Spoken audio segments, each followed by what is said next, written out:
Hey, Landon, guess what? It's story time with Grandpa. You like Winnie the Pooh? How about a Winnie the Pooh Halloween? Turn the light on. All right. Ooh, lots of words on this one. All right, there's the whole Winnie the Pooh crew, right? Who's that? That's Tigger and Eeyore and Winnie the Pooh and Christopher Robin and Piglet and Rabbit. The late afternoon sun appeared to hesitate on the horizon, setting comfortably among the tip-top branches of the trees of the 100-acre wood, as if reluctant to turn off its light and make way for the night. "Look," chuckled Winnie the Pooh from the grassy knoll where he and his friends were watching the sunset. "The sun doesn't want to go to bed." Are you ever like that, Landon? Do you sometimes not want to go to bed either? Grandpa's not really like that. Grandpa really enjoys going to bed. All right, here they are again. "Perhaps it's afraid of the dark," suggested Piglet, who was much fonder of the sun's arriving and spending the day than he was of its going to bed and leaving the animals to bump around in the dark and bruise their very small shins and their noses and upset their delicate nerves. Christopher Robin put his arm comfortingly around Piglet's shoulders. "No, Piglet," he explained, "the sun simply wants to stay and share Halloween with us." "Oh," remarked Pooh Bear, his tummy rumbling with sudden interest. "Is Halloween perhaps a very small smackerel of something sweet?" He licked his lips hopefully. "To eat?"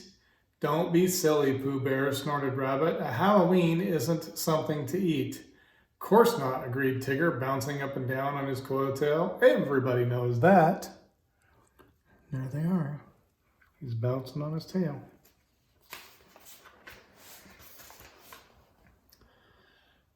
There they are again. "Pardon me for saying so," interrupted Eeyore, looking up from where he was sniffing a particularly tasty-looking thistle. "But knowing what something isn't doesn't exactly tell us what something is, which seems to me to be the point, if that's what we're looking for. The point, I mean." "Never mind the point," whistled Gopher. "All I want to know is what the ding-dang we're talking about."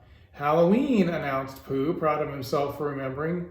"And what exactly is a Halloween?" demanded Gopher.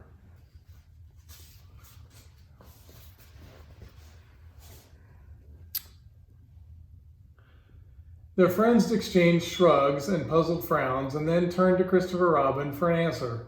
Pooh smiled. Christopher Robin always had an answer for their confusing questions that found their way to the 100-acre wood. "Halloween," Christopher Robin informed them excitedly, "is the scariest holiday of the year because it takes place at night." "You mean," gulped Piglet, "it's a holiday that takes place in the very darkness?" "The darker the better, Piglet. Things are so much more frightening then, don't you think?" "If you don't mind," responded Piglet, trying to keep his ears from trembling, "I think I'll be thinking as little as possible about scary things that happen in the dark." "But that's what Halloween is," protested Christopher Robin. "When the sun goes down, we all dress up in costumes and see who can be the scariest." Who do you think's going to be the scariest? I wonder. There you go again.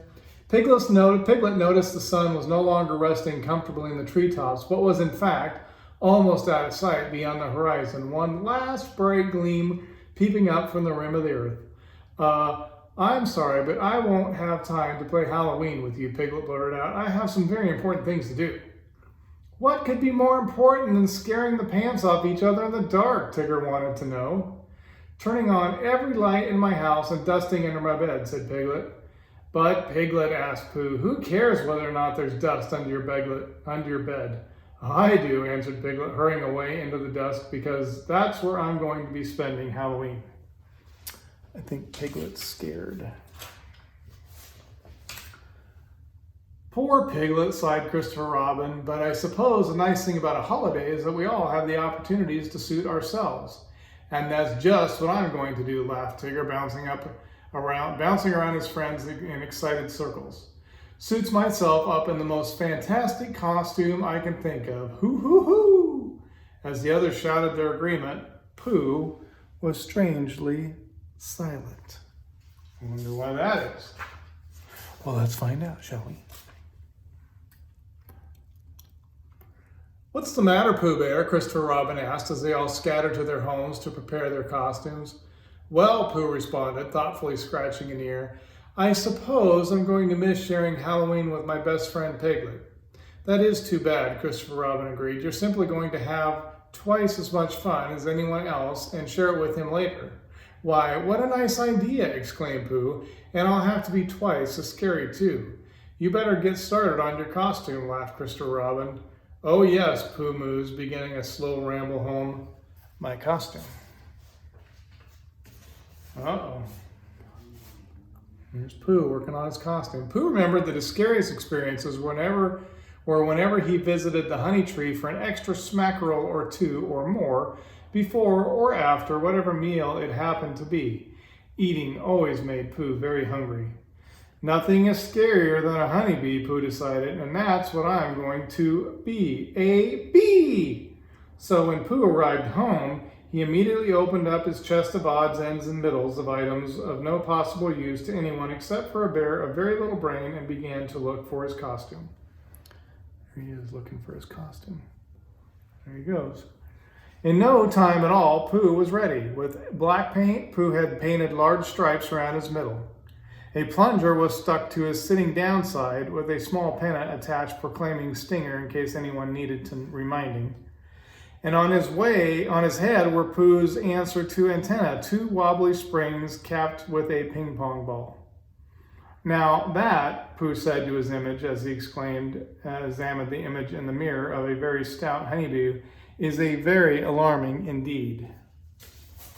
Grandpa's words are starting to twist up because it's a very long book. Ooh, look at that.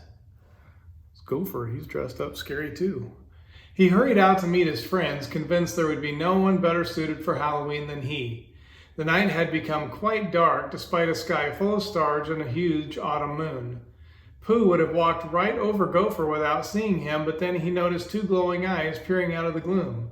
Well, Gopher's voice demanded, what do you think? Pooh had to look very closely to distinguish his practically invisible friend at all. He was wrapped head to foot in a billowing black cloak. Gopher, Pooh exclaimed, quite startled by his friend's sudden appearance. You certainly surprised me. I knew I would, Gopher snickered, tugging the black cloth more tightly around himself. Nothing scarier than a dark night, so that's what I decided to be. Scared myself out of a week's sleep when I looked into the mirror. Love this Halloween.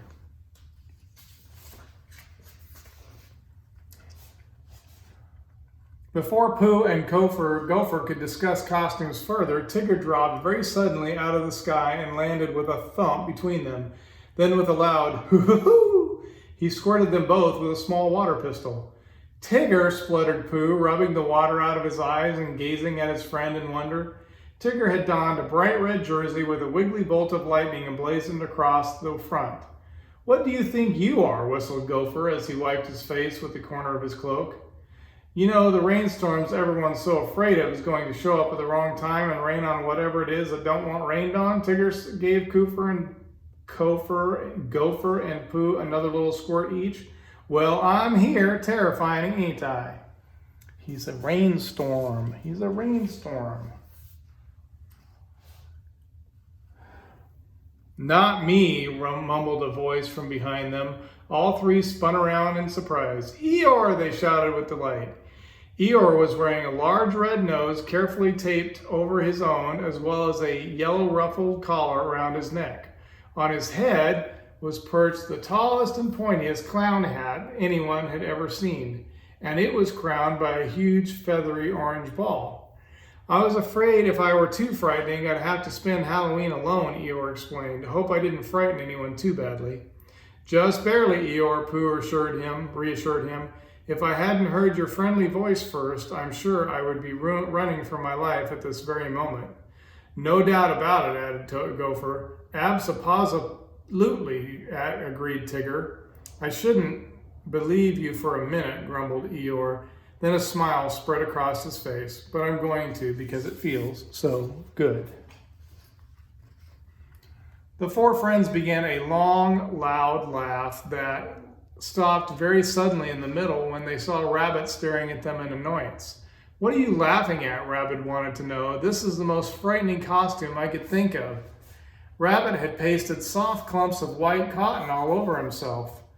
They all struggled for a suitable word. It's very fluffy, Pooh finally blurted out. Perhaps it would be more frightening, suggested Eeyore gently, if you told us what you are. Rabbit leaned close and whispered, a dust bunny. Get it? Dust bunny. There's nothing more frightening to me than those little balls of lint with minds of their own collecting where I can't take a broom to them. Ooh, they look spooked. The thought of wayward dust suddenly reminded Pooh of Piglet huddled alone under his bed. I'm sure Piglet would be terrified of your costume, Rabbit, said Pooh sadly. Before Rabbit could respond, however, a long, low moan sounded, rattling ominously out of the darkness, causing everyone to stiffen in surprise. Ooh! What was that? Tigger whispered. I don't think I want to wait and see this costume, said Rabbit with a shiver. Me neither, responded Gopher through chattering teeth. Another moan drifted out of the blackness under the trees. Woo! I think we should go to Piglet, suggested Pooh, and make sure he's not too frightened. Woo! The moan sounded much closer this time. What do you think it could be? You're right, Pooh. That's what friends are for. Last one to Piglet's house is not first, shouted Tigger. The friends ran headlong through the 100-acre woods, silver moonlight illuminating the path beneath their pounding feet. In the distance, Piglet's house had every light ablaze and shone like a beacon to guide weary travelers home. Tigger threw open Piglet's front door and sped inside, followed closely by Rabbit, Gopher, and Pooh, with a panting Eeyore bringing up the rear. Thundering across Piglet's gleaming floors, they all tried to stop, but the hours of careful waxing by the fastidious Piglet proved their downfall. Skidding through the house, feet skating frantically for a foothold, they all slipped onto their soft sides and slid into a tangle to end up in a pile under Piglet's bed. That's what they're doing, huh? They're all sliding right there. Piglet? Asked Pooh quietly. Then upon realizing his friend was nowhere to be found, he shouted at the top of his lungs, Piglet! Woo! Sounded an answer from outside the bed. It got Piglet, Pooh whispered. No, answered Piglet's voice from where the moan had sounded a moment before. Then the bedspread lifted and the smiling Piglet joined them under the bed. It didn't get me. It is me.